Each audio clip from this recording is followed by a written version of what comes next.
Hello and welcome to the Dog Savant Podcast. My name is Brett Endies. I am a professional dog trainer. This podcast is for you if you are a dog or puppy owner seeking dog training and behavior advice, if you're a client in the real world looking to supplement the information that we are working on together, and if you're just anyone interested in dog training, dog behavior, the life of a professional dog trainer. This podcast is for you. I always ask, please don't forget to rate, review, share, subscribe to this podcast. It'll keep you updated with any new episodes. It also helps other people find it. This information has helped clients in the real world, so it will help others and yourself. And with that said, I also am available for real world training. Dogtrainingla.com, Los Angeles area, and I also offer Zoom training sessions, which work great. I can train you on the camera, and I did that completely 100% during the pandemic, so I still offer that to anyone that is not within my local service area. Okay, so today is episode 105. And I wanted to talk today about, I've done podcasts about this before, just integrating dogs. Whether you just have two dogs that just need to learn how to listen together, you introduce a new puppy in the home with an older dog who might like the puppy, but the puppy has to learn some boundaries and impulse control in general and, of course, around the other dog. Or you have two dogs that just might not be getting along, whether it be a new puppy being introduced or a new rescue dog into the home, and you're getting, issues, whether it be reactivity towards one another, or one is doing it exclusively, or downright aggression. And it goes, to what degree. The sooner you can intervene, the better. And we're going to talk a little bit about just what it's going to take, both as an approach and then just realistically what to expect, timelines, things like that. So I myself, I have been through this experience. So I'll talk about that as well. Okay, so you have two dogs. They're just not going to coexist well. First and foremost, the original dog that's lived there, you really want to make sure that structure, all of the rules that I've talked about 101 times here are clearly implemented. A hypervigilant dog, a dog that doesn't know rules, boundaries, thinks that they are, independent versus the human direction, leadership, structure, making calm choices, especially in the home environment, listens consistently and reliably.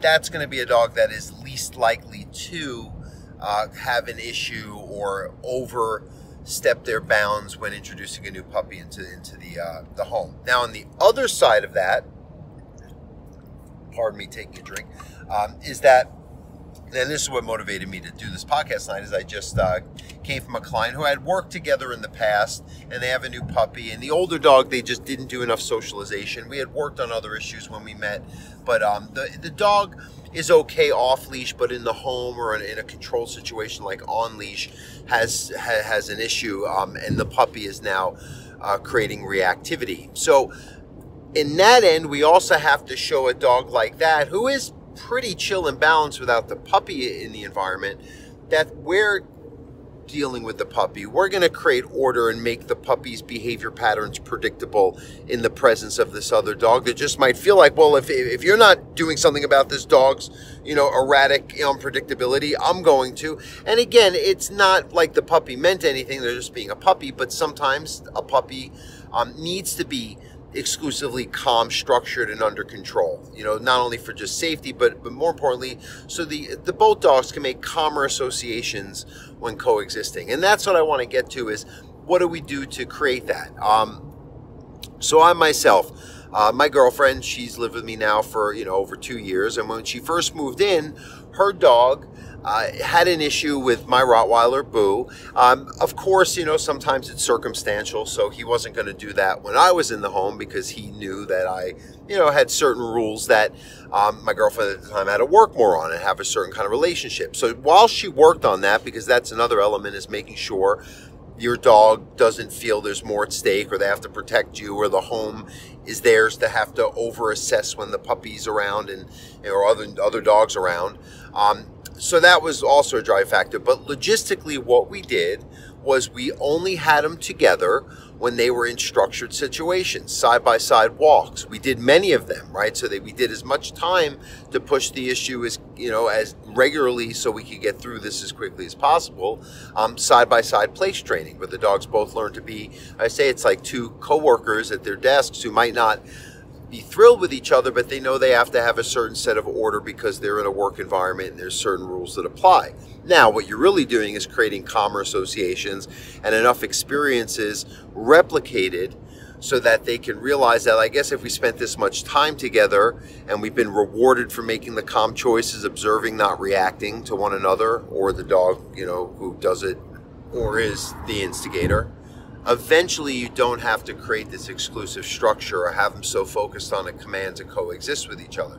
And that's what I did with my girlfriend's dog, my Rottweiler, is that, he liked some dog. He was fine with the little dog. The Rottweiler was another male. He felt it was a challenge because he thought he was sometimes in an independent situation from a human's leadership, and we had to show them both. My Rottweiler was pretty good to go, but we had to have them both just so they both could feel order consistently together with structured walks, place training in the home. And anytime I can do that and be high alert and very safe and in control and be productive so we can get them acclimated without all the structure, I would have them separate, and you don't feel bad about it. You take the separate time even, and you give them walks, exercise, and training, and then you do as much of the exercises with them together as you can. So that's, kind of what you do. So I'm not going to turn this into a place training podcast because you can go back and listen to there's tons of them. I also have a lot of other media. I have videos on my YouTube channel, my show, The Untrainables, all shows place training, structured walking. And all you do is you just have them together. It's like my class. All the dogs come together as a pack, and there's rarely issues that some of these dogs are still working on when they're just out in their neighborhoods walking. But as a pack and the structure, and all the humans have all the dogs in an ordered, balanced way where the energy's collectively calm and is one, you get amazing things to happen, and that should just condition to become the norm without having to be so structured. So and then eventually you phase them into just more time where they're you're in your place and I'll walk away, drop the leash because I trust you, and then we'll let one dog be free while the other one is just work out all these levels of where eventually they're going to be just interacting, sniffing each other's butts, going through doorways together, getting pet while the other one has to see that happening, eating side by side. Of course, you do that with a leash and structure and all that at first too, for safety and just keeping them focused on what you're giving them and not each other's, because it's not their business. It's your decision to feed them, and they have to respect that you have to keep them focused. And so again, just kind of brainstorming here, all these elements and interactions that you have to work through in a training situation, right? And it is controlled. Leash, collars, the treats for the rewards, the commands being the primary way of communicating, and how they associate being with each other, so you can eventually phase into freedom.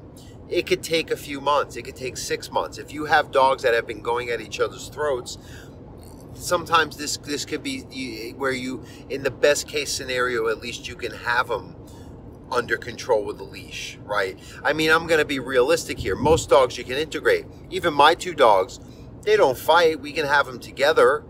They're not going to play once in a blue moon, but it's just fine as long as you don't hate each other to the point where you have to be upset every time you're around one another, and you could just lay side by side, share a bed, eat next to each other. All that's fine.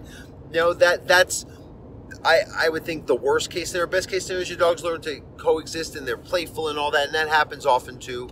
And then like the worst case scenario, if I think I explained the scenarios correctly, how that goes, is your dogs are, and then again, you can say, hey, I'm going to keep my dogs very, very micromanaged when they're together. I will only have them on leashes and control, and even in training mode, one tethered, all that. Or I have to consider rehoming, and that's such a small percentage, fortunately, but it is. And if your dog is, if I see a case where the dogs are severely fighting that bad, and I know the owner is very serious and diligent, I'll work with it because there is a good potential for rehabilitation. But I have to be honest. Like, look, even if we do our best, we're going to improve it. We're not going to like go at it as soon as they look at each other.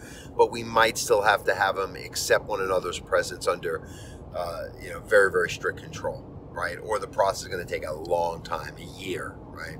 Let's be realistic.